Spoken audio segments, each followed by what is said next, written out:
Before I pick the next call, one of the policies of the federal government, I think also Labour had included this in its list of demands, is the electricity tariff hike.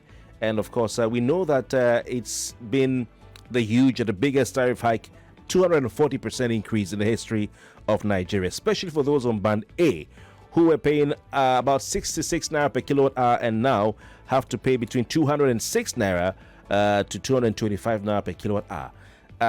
What is the position of the federal government on what has happened so far? Is there going to be a reversal of the tariff hike as Labour is demanding? Well, if people really understand what is happening in the power sector, they will pity this country. In fact, the power sector, unfortunately, has been largely privatized. What government has in its possession is the TCN, that's the transmission company in Nigeria. The government, even after the privatization, look at the Gencos, they are being run by private concerns. Look, the gas companies, the discos. But unfortunately, they are not, there's a lot of debt in the system. Money is being owed gas companies, money is being owed Gencos. This is not even in billions, it's in trillions of naira. So you find the federal government having to subsidize what has been privatized. So you have been, you see, in Nigeria you have been living on government subsidy in so many ways, either in education, in health and everything. But the power thing is, as of now, if you read the papers, the Gencos are complaining that they need money, that they're not being paid. The gas companies are complaining they're not being paid. Only some last week or so, the Minister of Power announced that the President has approved the payment of about 3 trillion to gas companies and Gencos. This money is being owed them. They are private concerns. They need to repay, otherwise they will shut down their facilities. And there was a case about a month ago when the gas companies refused to supply gas because they were being owed a lot of money. They need to pay their staff. They need to buy equipment or spare parts or whatever. And that's the central issue about power, debt, and so on. We are paying, Nigerians are not paying what they call the market reflective price for power. Again, I want to just implore our fellow Nigerians, check around, Google it. What are they paying for power among even our poorer neighbors? How much are they paying for power? We have one of the lowest tariffs in Africa, not to talk about the world, one of the lowest tariffs. So what government did was just to say, okay, those who are supposed to be affluent segment of society, those in Band A, those who you see, they ride big cars and so on, they live in big houses and so on, let them pay something near the market reflective price for power. The poor people are not affected, and they form 85% of the power consumers. Only 15%, those governments classify as Band A. So if you are living in one of those affluent estates or affluent neighborhood, like if you are living in Ikoyi or living in Victoria or so, you are in Band A. Or you are living in VGC, these are affluent areas. They should pay. Yeah, Mr. Onanuga, I think the neck. I think the neck. I think NEC may not be giving the presidency the right information, sir. I'm in Lagos here, and I can tell you, without any shadow of doubt, that low-income earners are affected. Because what these electricity distribution companies do is that they will cover an entire area, and they are not able to say, okay, only those who live in rich estates or rich neighborhoods, you're on Band A. Once they decide Ikeja is on Band A, once they decide Magodo is on, everyone that stays in that area who is under that feeder will have to pay that Band A. And sir, as we speak, for some Nigerians whom you say, okay, probably have a job, their incomes have been decimated by the inflation. It's been swallowed up by the inflation. And the tariff hike, whilst not being an initiative of the federal government on its own, because of course the sector has been privatized, it's a second removal of subsidy, and it's like a final barrel for Nigerians, sir. So something needs to be done about it, sir. As we speak, what I'm making is 85% of people who buy power are not affected. Only 15%. Well, there could be, when you do certain things and say, okay, this area, I know that's talking about some people may be living in the area classified as Band A, the area served as Band A. For example, my own estate in Lagos is not under Band A because they don't give us power 24/7. They give us maybe 10 hours a day and so on. And my own household, what we have done is that we have been, about 5 years ago, we invested in solar power. So we don't even need the power from the disco servicing us. We don't need their power. We have moved to solar. So 5 years ago. Are you saying that for 85% of Nigerians, they should not expect President Bola Tinubu to maybe fulfill the aspirations of having constant electricity supply, which may have been part of his campaign promises?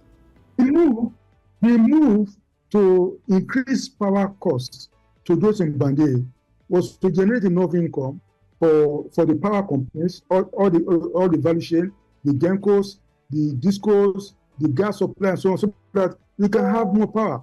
In fact, the measures already is working. Last month, this country generated about 5,300 megawatts of power. It has not been done in the last 3 years. Good morning, Kofi Bartels. Welcome. What's your name? Where are you listening to us from? Good morning to your guest. Thank you. This is Pastor Ladipo calling from Orile Gomu. Welcome, Pastor Ladipo. Sorry, Gomu precisely. Welcome. Mike, I have a question for your guest. The first question is this. How much has been saved from the subsidy removal? That is one. The second question is this. Those countries he mentioned that things are also expensive, how many aides does the government have? Aides, as in aides, special advisors and all of that. And lastly, he himself, how much is his own salary? Well, practices differ from country to country. And let me even address the issue of how much is being paid to government workers. Even me, as a political appointee, I left the university 44 years ago. 44 years ago, that's when I left university. And I can tell you for free that what I'm being paid is not up to what I was earning there in my organization. It's not so people think that everybody in government is making a lot of money. It's not true. It's not true. Some people are in government, they are making sacrifices, and people in the public thinks, everybody is enjoying. No, it's not. That is not. It's a wrong picture of things. And also, whether how many years and something that, look, this is a political. I mean, we're in a democracy, and we have in place a government that was voted by people that with a lot of interest and so on and so forth. Many years people who campaign for the government. So when the government is in the saddle, do you want the government to throw away those who made their election possible? It's not possible. You just have to be realistic. Can't say because we have minimum wage and so on and so forth. And the thing you have to consider is that how many even are the workers you are talking about? How many are they? I've seen some estimates that the entire federal government workers, they're about 1.3 million. And we have 200 million Nigerians. If not over 200 million Nigerians. Are we going to spend 5 trillion or 6 trillion on paying just 1.3 million Nigerians? How much are we going to spend on the 200 million Nigerians? The infrastructure in Nigeria, can it be also compared with what is in America? All right. Number two question is this. The healthcare system in Nigeria, is it compared also with what is in America? Right. Number three, the welfare of the citizens of America he makes reference to, is it the same thing? All right. Thank you. Thank you. Because of time. Okay, so sir, I'm sure you heard him asking if we can compare the countries you referred to with the national minimum wage and power supply and all that. If we can compare Nigeria's healthcare system, welfare, and infrastructure to those countries, Mr. Onanuga. Well, we don't need to go too far away. You mentioned how many hours they supply power in Ghana or Benin or all these our neighboring countries. Well, if you really take on the argument, you will lose the point. Because the pay in those countries are far much higher than what we pay in this country. And if they use the power, they have to pay. They are paying. Unlike even here, that even many people, even the so-called big men in Nigeria, they are not paying for what they really consume. There are some instances that the discourse have reported, big men trying to circumvent the meter.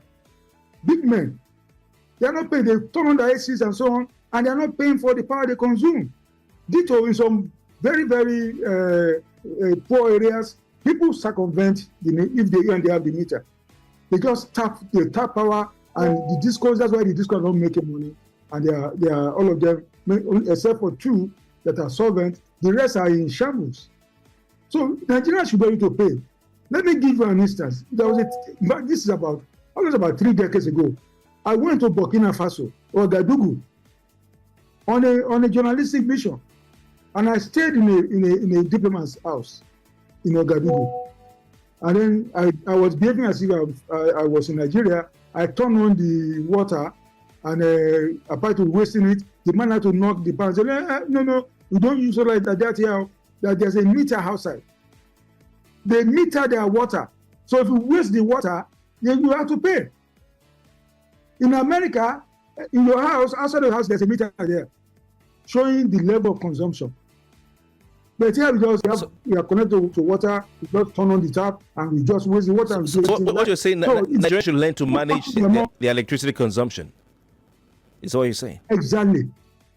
If in the night, if you don't need light, don't put it on.